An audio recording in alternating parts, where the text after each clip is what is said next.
Bom dia, meus irmãos em todo o Brasil, também os meus irmãos que estiverem me assistindo em outro país. Um ótimo dia para vocês e que Deus abençoe a vida de cada um de vocês. Meus irmãos, vou fazer mais um vídeo aqui, vou pedir o seu joinha para o YouTube divulgar mais o meu trabalho e pedir para aquele irmão que ainda não se inscreveu no meu canal para dar essa forcinha para mim, que é muito importante. Meus irmãos, hoje eu queria bater um papinho aqui com o senhor Thompson Vieira. O senhor Thompson tem feito uns comentários no meu canal e tem umas coisas que ele falou que eu acho que merece um direito de resposta. Então eu tenho direito de resposta. Então eu vou responder aquilo que ele falou. Ele disse que o meu canal é um canal de fofoca. Então, eu queria dizer para o senhor Thompson que o senhor está igualzinho aquelas palavras de Jesus ali, né? Quando Jesus disse para os fariseus, né, que eles viam um cisco no olho do irmão e não enxergavam uma trave no teu próprio olho. Então você está fazendo isso. Você está vendo um cisco no meu olho e não está enxergando uma trave no seu. Veja, mais ou menos ali por volta do ano de 1989, 90, por ali, a Sociedade Torre de Vigia, a organização que você tanto defende, lançou uma revista Sentinela com um artigo assim: 88% dos padres católicos são gays. Se isso aí não for fofoca, meu irmão Thompson, então o que significa isso? Isso aí é uma tremenda de uma fofoca. Então, portanto, se eu faço fofoca aqui no meu canal, igual eu te falei, eu passei 34 anos aí. Eu aprendi com vocês. Tudo que eu faço aqui no meu canal, vocês são os meus professores. Aprendi com a Torre de Vigia, tá bom? Agora, outra coisa que você me disse. Você falou assim, esse velho...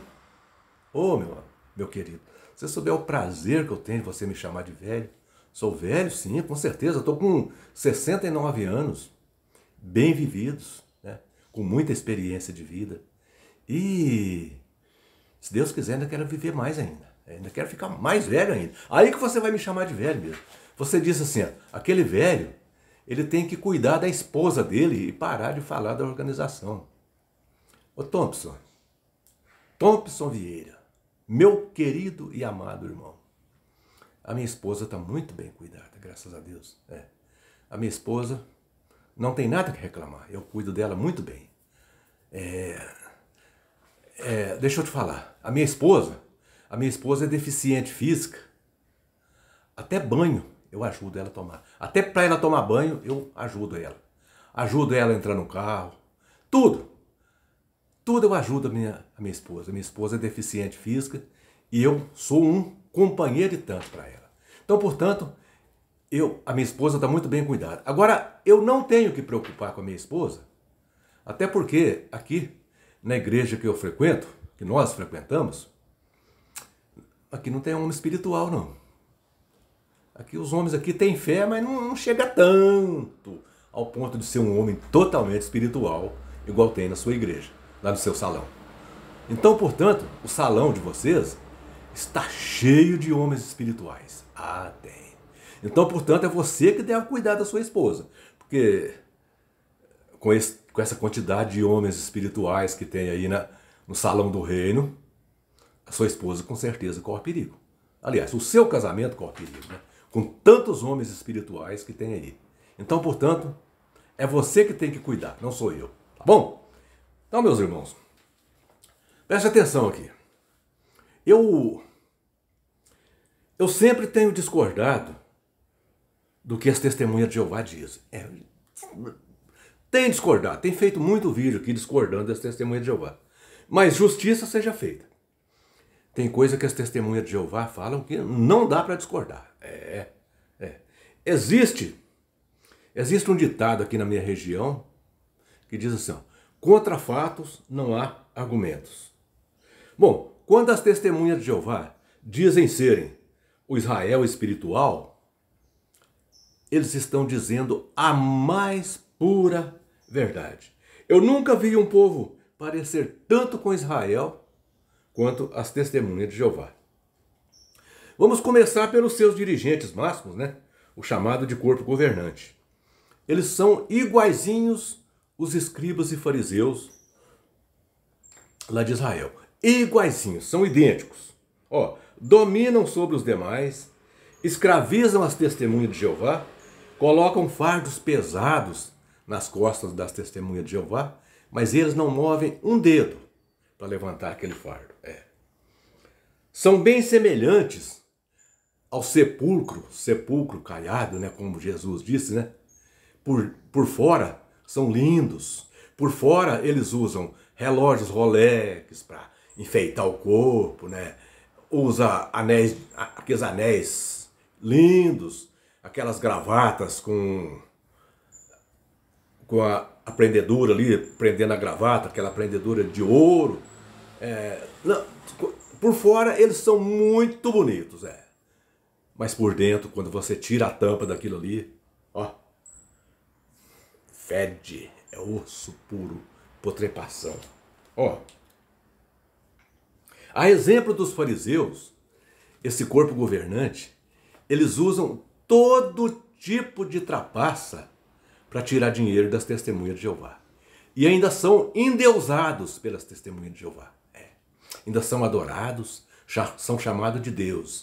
Outro dia um senhor aqui, eu não me lembro o nome, fez um comentário aqui no meu canal dizendo que o corpo governante é Deus. Para eles lá o corpo governante é Deus. Então, veja, meus irmãos. Então veja se eles não são bem semelhantes aos fariseus dos dias de Jesus. Já as testemunhas de Jeová, comum, são bem semelhantes às classes mais baixas de Israel. O povinho arrogante. Povinho arrogante. Né? Tanto o povo de Israel quanto as testemunhas de Jeová. Povinho arrogante. Eu vou mostrar para vocês aqui por que eu estou falando isso. O povo de Israel se considerava se considerava não, parece que se considera até hoje, superior às outras nações. Eles se consideram superior às outras nações. A arrogância deles é tanta que eles, mesmo vivendo debaixo de jugo de outras nações, mesmo vivendo sempre como escravos de outras nações, que eles viveram sempre debaixo de jugo de outras nações, mesmo assim a crista deles continua alta. Eles nunca baixaram a crista, mesmo vivendo debaixo de jugo de outras nações. Veja, meus irmãos, tanto é que eles são arrogantes, que eles não gostam de pessoas. Eles não gostam das pessoas de outras nações que residem ali entre eles. Porque veja, já naquele tempo ali, existiam pessoas de outras nações que residiam ali em Israel. E o povo judeu ali não gostava das pessoas dessas outras nações. Eles chamavam eles de gentios. Um termo pejorativo, né? Depreciativo. Gentios. Seriam como se nós hoje usássemos um termo pejorativo assim, ó. Gentinha. Olha lá, aquela gentinha.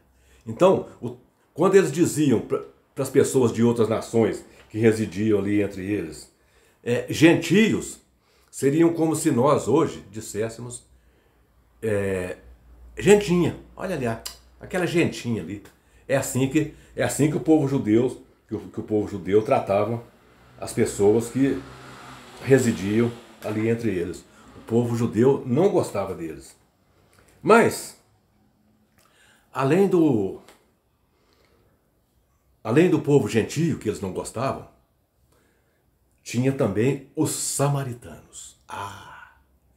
Esses aí, eles não só não gostavam dos samaritanos, mas eram inimigos dos samaritanos. Dos samaritanos, eles eram inimigos. Veja, meus irmãos, com os gentios, eles até conversavam. Com os gentios, os judeus até conversavam. Mas com os samaritanos, eles eram inimigos dos samaritanos. Eu vou mostrar para vocês uma prova bíblica aqui, para vocês verem que eu não estou mentindo. Eu vou mostrar para vocês uma prova bíblica onde mostra que judeus e samaritanos nem sequer conversavam uns com os outros. Veja, eu vou citar para vocês aqui, no Evangelho de João, no capítulo 4, o versículo 7 e depois o 9. Aqui mostra que Jesus estava sentado à beira de um poço, pode ser poço ou fonte, como você queira dizer, à beira de um poço, e veio uma mulher samaritana para apanhar água. Agora veja, João capítulo 4, versículo 7, ali diz que Jesus pediu para aquela samaritana que desse ele de beber, ou seja, desse ele um copo d'água. Oh, você está pegando água aí? Me dá um copo da sua água aí. Gente, aquela mulher samaritana levou um susto. Olha, Evangelho de João, capítulo 4, versículo 9, mostra o susto que aquela mulher levou quando Jesus pediu ela, dá-me de beber, ou seja, dá-me um pouco da sua água. Veja o que ela respondeu para Jesus. Olha aqui. Como? Sendo tu judeu e me pede de beber, sendo eu uma mulher samaritana. Veja o susto que ela levou. Veja a resposta dela. Vamos ler de novo a resposta da mulher samaritana quando Jesus pediu ela que desse ele um pouco de água para ele beber. Ela diz, como? Sendo tu judeu, me pede de beber, sendo eu uma mulher samaritana. Então, meus irmãos, isso mostra que os judeus e os samaritanos não conversavam. Então, os judeus não gostavam dos gentios, mas por necessidade, às vezes os judeus até conversavam com os gentios. Até por necessidade, às vezes os judeus conversavam com os gentios. Mas com os samaritanos não. Com os samaritanos, eles eram totalmente inimigos. Agora veja, meus irmãos. Veja a semelhança das testemunhas de Jeová. Né? Veja as testemunhas com o povo judeu nesse aspecto. Veja que semelhança que existe. As testemunhas de Jeová se julgam um povo superior aos outros. As testemunhas de Jeová não gostam de pessoas das outras religiões. Não gostam. Mas, por necessidade, elas conversam com pessoas de outras religiões. Ou porque são colegas de trabalho, ou porque são vizinhos, ou porque são parentes, ou porque precisam de ir à casa deles para pregar, né? Motivo não falta. Mas as testemunhas de Jeová conversam com pessoas de outras religiões. Agora, as pessoas de outras religiões, para as testemunhas de Jeová, são bem semelhantes aos gentios para os judeus. Agora, meus irmãos, faltam os samaritanos. Quem que são os samaritanos para as testemunhas de Jeová? Eu falei aqui que as pessoas de outras religiões são comparadas aos gentios para as testemunhas de Jeová. Agora, quem são os samaritanos para as testemunhas de Jeová? Os samaritanos para as testemunhas de Jeová são os apóstatas. Os apóstatas são os verdadeiros inimigos para as testemunhas de Jeová. Tanto é que as testemunhas de Jeová não falam um simples oi. Não falam um simples oi com os apóstatas. Bem semelhante ao que os judeus faziam com os gentios. Mas agora deixa eu perguntar para vocês. Qual foi o crime que os apóstatas cometeram para ser tão odiados pelas testemunhas de Jeová? Qual foi o crime que os apóstatas cometeram? Bom, eu vou citar aqui o crime que os apóstatas cometeram é discordar da direção das Testemunhas de Jeová, ou seja, dos dirigentes máximos deles, né? O chamado de corpo governante. Veja, as testemunhas, os apóstatas, por um bom tempo, concordaram com o que o corpo governante dizia e, de repente, passou a não concordar mais.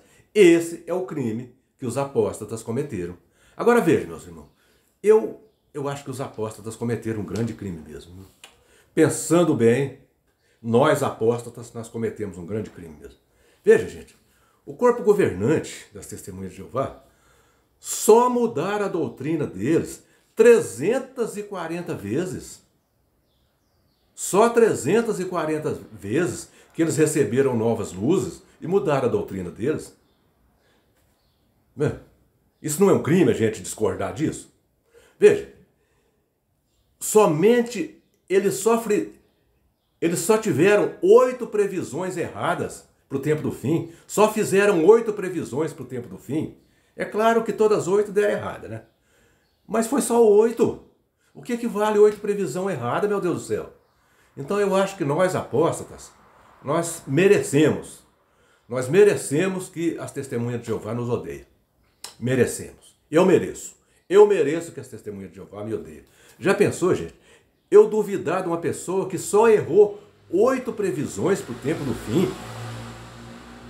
Eu duvidar de um grupo de pessoas que só mudaram as previsões, só mudaram as doutrinas deles 340 vezes. Não, eu errei. Eu estou errado mesmo, eu mereço. Eu acho que nós apóstatas, pensando bem, nós nem merecemos prisão perpétua, não. Eu ia falar que nós merecíamos prisão perpétua, porque o nosso crime é um crime hediondo. O nosso crime é um crime hediondo. Nós apóstatas cometeram um crime hediondo, duvidando do corpo governante. Eu ia dizer que nós merecíamos prisão perpétua. Mas não, eu acho que nós merecemos pena de morte mesmo. É pena de morte. Porque duvidar de um grupinho que só fez 8 previsões erradas para o tempo do fim, só errou 8 previsões, que em 149 anos só mudou a doutrina deles 340 vezes. Gente do céu, nós somos muito incrédulos mesmo, viu? Então é isso aí, meus irmãos. Nós apóstatas estamos errados mesmo. Nós devemos acreditar no corpo governante, porque o corpo governante é digno de toda a confiança. Porque eles erraram 8 vezes. Mas vai que um dia eles acertam. Vai que um dia eles acertam. Bom, é verdade que eles mudaram a doutrina deles 340 vezes. A luz piscou para eles 340 vezes. Mas vai que um dia essa luz pisca de verdade mesmo. Essa luz pisca de vez. Vai que um dia dá certo. Então tá bom, meus irmãos. Então é isso aí. Eu fiz uma brincadeira no final aqui. É uma brincadeira para descontrair aqui. Muito obrigado pela atenção de vocês. Fiquem com Deus e que Deus abençoe vocês.